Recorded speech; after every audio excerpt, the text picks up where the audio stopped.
नमस्कार। राम राम। सभी भक्तजनों को राम राम।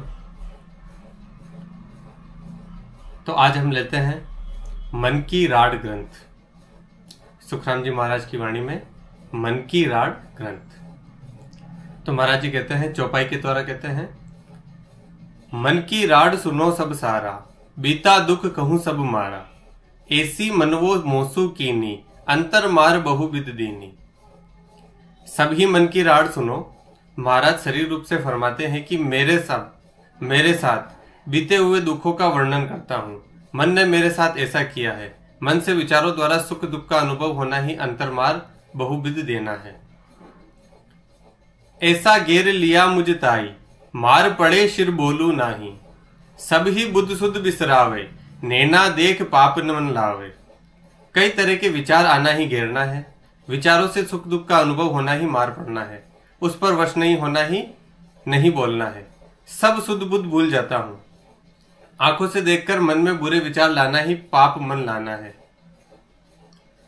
मन की गात बहुत करारी, जीणी लपट लपट वे लारी, बहुविध बनवो ठग ठग जावे, मेरे हाथ कभू नहीं आवे। मन में बुरे विचार आना ही करारी गात है। झीणी लपट यानी बुरे से बुरा विचार आना ही कई प्रकार के लपट जपट है। मन कई तरह के विचार करता है, यही ठगना है और हाथ नहीं आना है।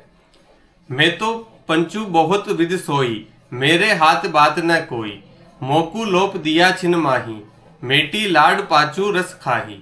मैं मन को बहुत समझाने की कोशिश करता हूँ, परंतु मेरी ये बात नहीं मानता। मेरी बात को नहीं मानना ही लोपना है।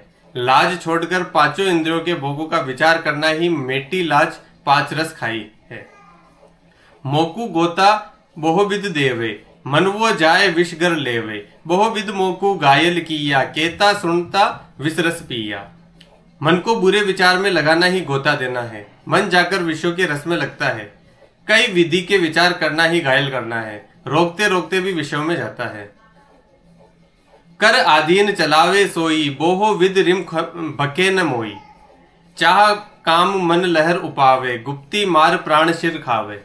मन अपने विचार माफिक करता है, यही अधीन चलना है। मन ऐसे सांसारिक विचार करता है कि ऐसा नहीं करेगा तो ऐसे कैसे काम चलेगा। मन कई तरह की चाहना खड़ी करता है। ऐसे विचार देकर प्राण व माथे को उसमें लगाता है। ऐसो बोहो बिद दुख दिरिया, कब लग प्राण सहे मोहि काया, मन वो जिद करे बहु भाई, मेरी बात न मानने काई। महाराज फरमाते हैं कि इस तरह के कई दुख मन दिरा रहा है। मेरा शरीर व प्राण इस दुख को कैसे सहन करे। मन बहुत जिद कर रहा है, मेरी बात को नहीं मानता। महाराज ये समझा रहे हैं कि ये मन क्यों हमारा दुश्मन बन जाता है। मन का दुश्मन होना, इसको हम इस तरीके से समझ सकते हैं कि देखिए, हमारे मन की एक प्रकृति है। इसको जितना निषेध करते हैं, जितना इसको रोकते हैं, ये वही काम करने में ज्यादा उत्सुक रहता है। एक कहानी मुझे याद आ रही है। एक सेठ, एक नगर के अंदर एक सेठ था। काफी उसने पैसा कमा लिया और सब धन संपदा सब कुछ उसके पास था। नहीं था तो सिर्फ सुकून। उसके पास सुकून नहीं था। तो सुकून की तलाश में उसे किसी ने कहा कि हिमालय के ऊपर एक संत विराजते हैं, संत का आश्रम है, आप वहां जाकर उनसे पूछिए कि मुझे सुकून चाहिए, मुझे ये सुकून कहाँ मिलेगा। तो जैसे ही वो हिमालय में आश्रम पे पहुंचता है, उन संत के आश्रम में पहुंचता है, गिरता पड़ता, नदियां पार करके, पहाड़ पार करके, दुर्गम स्थानों से होते हुए वहां पहुंचता है, थका मांदा पहुंचता हुआ, और वहां उनके शिष्यों से पूछता है कि मुझे वो संत कहाँ मिलेंगे जो मुझे सुकून दे सके, जो मुझे कुछ ऐसा मंत्र दे सके ताकि मेरे मन में शांति आ जाए। मैंने सब कुछ तो जीवन में कर लिया, लेकिन मुझे शांति का अनुभव अभी तक नहीं हुआ। तो वो शिष्यों से बोलते हैं,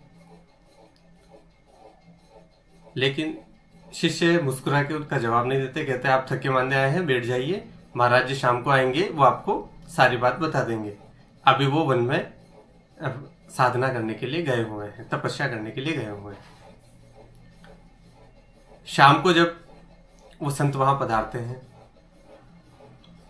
और वो डायरेक्ट संत के चरणों में गिर जाता है और कहता है कि महाराज जी मुझे एक मंत्र दे दीजिए ताकि मेरे मन में शांति आ जाए। मैं काफी दिनों से चलता हुआ आ रहा हूँ, थका मंदा यहाँ पहुंचा हूँ, मुझे कुछ ऐसा बता दीजिए ताकि मेरे मन की शांति वापस लौट आए। तो महाराज ने कहा इसके लिए तो काफी तपस्या करनी पड़ती है, ऐसे शांति नहीं मिलती, इतनी इजी शांति, इतनी सरल शांति नहीं है। तो उसने कहा कि मैं अपनी सारी संपत्ति देने के लिए तैयार हूं, मुझे सिर्फ शांति दे दीजिए। तो महाराज जी मुस्कुराते हैं कि ये ऐसे नहीं मानने वाला, ये तो हटी है, ये हट करके बैठ गया है, अब इसे कुछ ना कुछ समझाना पड़ेगा।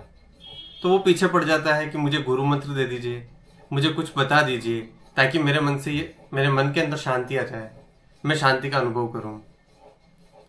तो महाराज उसे कहते हैं कि देखो मैं तुम्हें एक मंत्र देता हूं, मंत्र तो मैं तुम्हें दे दूंगा, लेकिन तुम्हें इस नदी के अंदर डुबकी देकर लगाकर आना होगा और मेरे दिए हुए मंत्र का जाप करना होगा। बिना नहाए हुए इस मंत्र का जाप तुम नहीं कर सकते।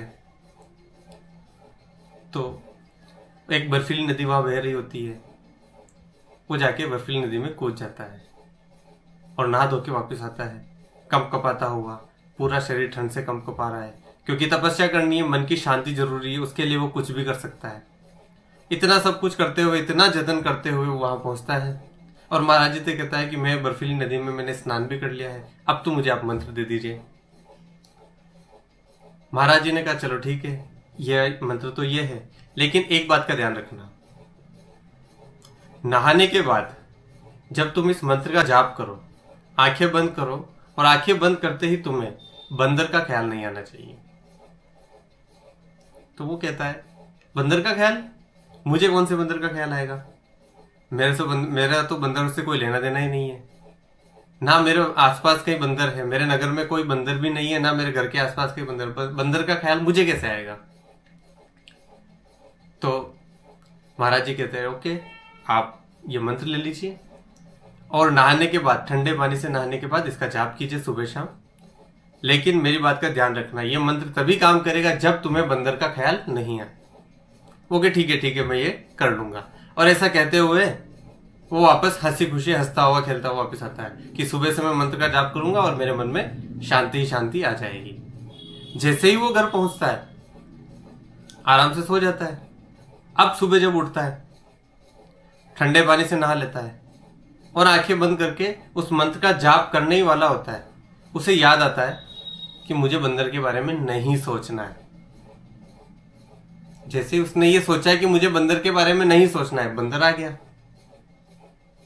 वापस फिर से नहाने जाता है, नहाने जाके वापस बैठता है, वापस बंदर, कि बंदर के बारे में नहीं सोचना है। ये ख्याल आना ही बंदर के बारे में सोचना हो गया, वो मंत्र काम ही नहीं करता। ऐसा करते करते 10 बार वो नहा लेता है ठंडे पानी से और वो मंत्र सिद्ध करने लगता है, लेकिन वो मंत्र उससे होता नहीं है, क्योंकि जब भी वो मंत्र करने के लिए बैठता है बंदर आ जाता है। अब धीरे धीरे वो कोशिश करता है कि मन से इस बंदर के विचार को निकाल दूं, ताकि ये बंदर का विचार मुझे आए ही नहीं। वो जितना निषेध करता है कि बंदर के बारे में ना सोचूं, उतना उसे बंदर के बारे में विचार आने लगते हैं। जितना वो बंदर के बारे में नहीं सोचने का विचार करता है, उतना ही ज्यादा उनको विचार आने लगते हैं। बार बार सोचने के बाद, इतना सब कुछ करने के बाद भी बंदर उसके दिमाग से नहीं जा रहे होता है। वो थक हार कर बैठ जाता है और प्रार्थना करता है कि मेरे महाराज अब मुझसे ना होगा, अब मैं ये कैसे करूं। तो वापस उस गुरु के पास जाता है और कहता है कि महाराज जी आपने मुझे मंत्र दिया वो तो ठीक है, लेकिन मैं उसका एक भी बार उच्चारण नहीं कर पाया। जितनी बार मैं उच्चारण करने जाता हूं मुझे बंदर के ख्याल ज्यादा आते हैं, और अब तो हालत इतनी खराब हो गई कि चारों ओर मुझे बंदर ही बंदर दिखाई देते हैं। मेरी हरकतें भी बंदरों जैसी हो गई है, उछलता कूदता रहता हूँ। घर वाले सब परेशान हैं कि ये बंदरों जैसी हरकतें क्यों कर रहे हैं। आप सब कुछ कीजिए, मुझे मन की शांति भी नहीं चाहिए, आप बस मुझे मेरे मन से इस बंदर के ख्याल को निकाल दीजिए।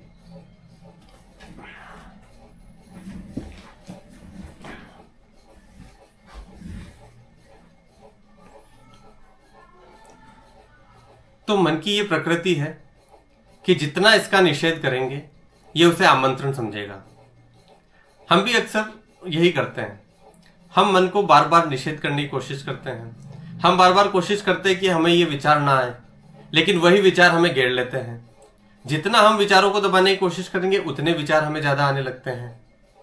हम ध्यान करने भी बैठते हैं, मन आड़े आ जाता है, मन बहुत सारे विचार लेके आते हैं। तो महाराज जी यहां समझा रहे हैं कि मन के पार बैठना सीख जाइए। देखिए, जितने विचार का आप दमन करने की कोशिश करेंगे ना, उतने विचार आपको ज्यादा आएंगे। पिछली कथा में, पिछले सत्संग में हमने ये जाना था कि मन के पार हम कैसे बैठ सकते हैं। मन एक बहती नदी है जिसमें विचार अनवरत रूप से बह रहे हैं। उन विचारों के जब हम पार बैठना सीख जाते हैं, हम उन विचारों के साथ बहते नहीं हैं, तब हम मन के पार आ सकते हैं या मन से हम छुटकारा संभव है। क्योंकि देखिए, मन को रोकना असंभव है। जैसे आप नदी के ऊपर तो बांध बना के नदी को रोक सकते हो कुछ समय के लिए, उसी तरीके से मन के अंदर कुछ आप कोशिश करके रोक तो लेंगे, बांध बना तो देंगे, लेकिन प्रवाह इतना है, विचारों को प्रवाह इतना है कि एक दिन वो बांध भी टूट जाएगा और बाढ़ ही बाढ़ आ जाएगी, सब कुछ खत्म हो जाएगा। तो मन को रोकने का प्रयास ना करें, मन को बहने दें, अनवरत बहने दें। आप मन के पार चले जाएं, आप विचारों के साथ बहे ना। आप में ये कला, आप ये सीख लें कि मन के पार कैसे बैठा जाए, तब आप ये भजन, तब आप ये ध्यान कर सकते हैं। तो महाराज यहां समझा रहे हैं, हटकू हणु हिचकू सोई, मन मर जाद न माने कोई, कहिया बात ज्ञान सुन लेवे, अंतर दिष्ट विष्ट में देवे। मन को नहीं मानता, मैं इसको रोकता हूं, अटकाता हूं, तो भी बरसने पर भी नहीं मानता।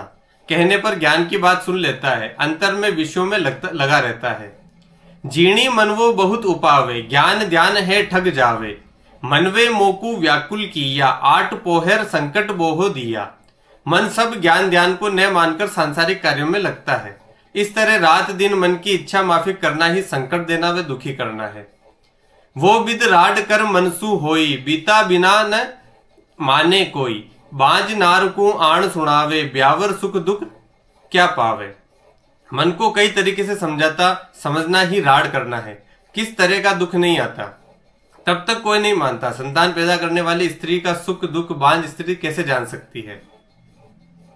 मन की राड लखे नहीं कोई, जानेगा जो पूरा सोई, मन की खबर जगत को नाही, सब बही बंध्या मन गर माही। मन की गति व विचारों को सद्गुरु विधि से भजन करने वाले ही जान सकते हैं। जगत को मन के संकल्प विकल्प से अलग होने की खबर नहीं है, सब इसके साथ बंधे हैं। मन के हाथ सब बिकावे, हिलमिल विष खावे सुख पावे, मैं मनसू मत न्यारा चालू, मन के मते ना लिया। सभी मन के विचारों से बंधे हुए हैं, मन के विचारों के साथ लगकर सब विषयों से ही सुख मानते हैं। महाराज फरमाते हैं कि मन के विचारों के साथ न होकर आत्मचेतन के आधार पर अलग अलग साधन करता हूं। मेरा मन विचारों से अलग होना ही मन के मते ना लिया है। जब मन वे शमशेर समाई, मोसू बोहो जुद किया, बोह तरह का ज्ञान सुनाया, तो भी नेक न बिया। जब मन ने दूसरे विचार किया, यही शमशेर समाना है। आत्म सत्य शब्द के ज्ञान ध्यान में लगी उसको अपने लीव विचारों में लगाना ही जुद करना है। बहुत तरह से ज्ञान सुनाया, तो भी नेक न बिया। 8 पोहर 32 गड़िया, जद करता दिन बीते, मनवे बहुत करारी मांडी, सैये हमसू जीते। 8 पोहर यानी रात दिन मन अपने विचारों के साथ लगना चाहता है, यही युद्ध करता है, दिन बीते है और मन आत्मा का भजन ध्यान छुड़ाकर अपने विचारों में लगाना ही करारी मांडना है। सहज ही मैं मुझसे जीतना चाहता है, यानी मैं अपने विचारों में लगना चाहता है। मेरी बात मांडमू बाके, इस विधि या लीजे कीजे, मन वो दुष्ट आण जब गेरे, नवा सुत फिर दूजे। मेरी बात संसारियों को मैं कहता हूं कि इस तरह की कई विधि करता है। मन अपने विचारों के साथ लगाने की कोशिश करता है कि भजन ध्यान में लगोगे तो संसार का काम कैसे चलेगा। यही नवा सुत दूजना है। महाराज यहां समझा रहे हैं कि देखिए, मन के साथ लगना नहीं है। हम क्या करते हैं कि जो हमारा मन है ये 24 घंटे अनवरत चल रहा है, ये ना तो कभी रुकता है ना थकता है। जैसा रात को हम सो जाते हैं फिर भी मन अपना काम कर रहा होता है, हमें सपनों के माध्यम से कुछ ना कुछ उसकी उटपटांग बातें चलती रहती है। जब हम मन के साथ होते हैं तब हमें समझ में आता है, हम सपनों में इतना गिर जाते हैं। देखिए, एक उदाहरण से इसे समझते हैं। एक लड़की थी, 17 साल 18 साल की लड़की, वो रात को सोई और उससे सपना आया कि एक बहुत बड़ा बलिष्ठ व्यक्ति उसकी तरफ आ रहा है। वो अकेली है, सुनसान जगह है, वो भागती है, वो जितना भागती है उतना और तेजी से भागते हुए उसके करीब आता जाता है। वो एक जगह जाके एक दीवार से सटकर खड़ी हो जाती है और अपनी आंखें मीच लेती है और आंखें मीच कर उस आदमी को कहती है कि अब तुम मेरे साथ क्या करोगे। वो आदमी हंसता है, जोर से हंसता है और कहता है कि मैडम, यह आपका सपना है, आप तय करेंगी कि मैं क्या करूंगा। तो यही हमारे साथ हो रहा है। मन अपने ही जाल बुनता है, मन अपने ही सपने दिखाता है और उन्हीं सपनों में हमें फंसा लेता है और उन्हीं सपनों के अंदर, उन्हीं विचारों के अंदर हम जाल में बुनकर फंसकर रह जाते हैं। चिंताएं अपने आप पैदा करता है, दुख अपने आप पैदा करता है, क्योंकि हमने मन के पार बैठना नहीं सीखा। तो महाराज ये कह रहे हैं कि ये मन रात दिन चल रहा है, लेकिन कि जितना भी मैं जुगत करूं, इस मन के पार में बैठ नहीं पाता। तो सहज ही मुझसे ये जीतना चाहता है। मन हमेशा आपको जीतना चाहता है। जीतने का अर्थ ये होता है, ये आपको हमेशा दुख में घेरे रखेगा। ये जितनी भी इच्छाएं पैदा करेगा, 100 इच्छाएं ये पैदा करेगा, 100 में से आपने अगर एक इच्छा पूरी कर दी तो भी 99 का दुख आपके अंदर हमेशा बना रहेगा। और एक इच्छा जैसे ही आपने पूरी की, ये 1000 इच्छाएं और ज्यादा क्रिएट कर देगा। तो मन उसी तरीके से है, उसी तरीके से काम करता है जिस तरीके से हम जैसे रोड के ऊपर जा रहे हैं और हमने एक गाड़ी को ओवरटेक कर दिया, लेकिन आगे और गाड़ियां और है, हमसे आगे कोई ना कोई हमेशा रहता है। तो मन हमेशा ये जुगत करता रहता है कि मैं सब कुछ पालूं, और जो सब कुछ पाने के अंदर दुख आता है, वो दुख बड़ा कठिन है। उस दुख से पार पाना बड़ा कठिन है। उस दुख से पार पाया जा सकता है। उस दुख से पार वही पा सकता है जो मन के पार बैठना सीख जाता है।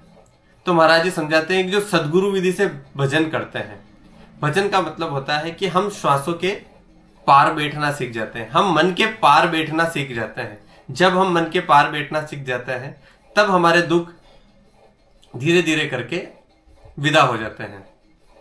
मेरी बात चले नहीं कोई, मंदे जीता जावे, हेला करूं बुबेड़ी मारूं, परत ने पाछा आवे। आत्मा कह रही है मन व शरीर मेरा कहना नहीं मानते, यही जीतना है। इसको बहुत तरह से समझाता हूं तो भी ये नहीं समझते। तो महाराज जी यहां फरमा रहे हैं कि मेरी बात यहां नहीं चलती, कि मैं मन और शरीर को कहना नहीं मानते। मन और शरीर आपका तब तक कहना नहीं मानेंगे जब तक आप मन और शरीर से जुड़े हुए रहते हैं। जब तक आपने अपनी पहचान, अपना संबंध मन और शरीर से रख रखा है, तब तक मन आपकी बात नहीं मानेगा।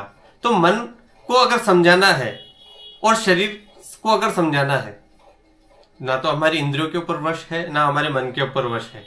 अगर इन दोनों के वश के ऊपर हमें जाना है तो हमें ये सिंपल सी साधना करनी होगी कि हम 7 मिनट बैठें और अपने आप को याद दिलाएं कि मैं शरीर नहीं हूं और मैं मन भी नहीं हूं। बार बार हम अपने आप को ये याद दिलाएं। दिन में जब भी हमें याद आ जाए कि मैं शरीर नहीं हूं, मैं मन भी नहीं हूं, ना तो मैं शरीर हूं ना मैं ये मन हूं। जैसे जैसे हम ये विस्मरण करते हैं, देखिए स्मरण तो जरूरी है। स्मरण तो हमें इस बात का हमेशा रखना है कि मैं एक शुद्ध चेतना हूं, राम हूं, परमात्मा मेरे अंदर बैठा हुआ है, परमात्मा मेरे अंदर है। आती जाती श्वास के अंदर हम राम राम राम राम उच्चारें। उच्चारने का मतलब जीवा से ना उच्चारें, रसना से उच्चारें। हम उस राम का रस लें, उस राम का स्वाद लें। तो आती श्वास के साथ राम को स्मरण करें और जाती श्वास को राम को स्मरण करें कि मैं राम हूं, तू भी राम है, सब में राम है, गट गट में राम है। जब हम ये स्मरण करते हैं तो उस स्मरण करने से पहले विस्मरण जरूरी होता है। इस बात का विस्मरण कि मैं शरीर नहीं हूं और मैं मन भी नहीं हूं। तो महाराज जी समझाते हैं, ऋणी बाक बहुत में बाकी, परत न माने काई, मांडा मुरड जो विषया पीवे, पीवे बहुत अगाई। मैंने इनको कई प्रकार से ज्ञान देकर समझाया तो भी ये नहीं मानते, समझाने पर भी विषयों का ही निरंतर चिंतन करता रहता है। जेता करार करूं मैं सामी, ऐसो सुत चलावे, देही जल आग बिन सारी, पांचों आण जगावे। यदि मैं इसको जोर देकर समझाता हूं तो भी पांचों विषयों के चिंतन में लगा रहता है। जैसे बिना अग्नि के शरीर जलता रहता है, यही सुत चलाना है। हुए बेबीत बड़ तप माई, एक न माने काई, ज्ञान ध्यान सब ही कू लोपे, स्वार्थ मंडे सगाई। अच्छे अच्छे ज्ञान को सुनकर डरता है तो भी ज्ञान ध्यान सब ही को छोड़कर स्वार्थ से ही प्रेम करता है। कहा कहू मन बहुत हरामी, येता सुत हलावे, मुंडे और पेट में दूजी, अंतर में सब खावे। इसलिए मैं क्या कहूं, यह मन ऐसा दुष्ट है कि मुंह पर मीठा बोलता है और अंदर खराब विचार करता है, यही अंतर में सब खाना है। पालू बहुत ज्ञान दुसाई, एहे बाता दुख दीजे, नरक कुंड में जुग जू जले, मन दे समझर रीजे। इसको मैं ज्ञान देकर समझाता हूं, इन बातों से तुझे नरक का दुख भोगना पड़ेगा। आत्मा मन देही को शरीर से कहने की तुम समझ।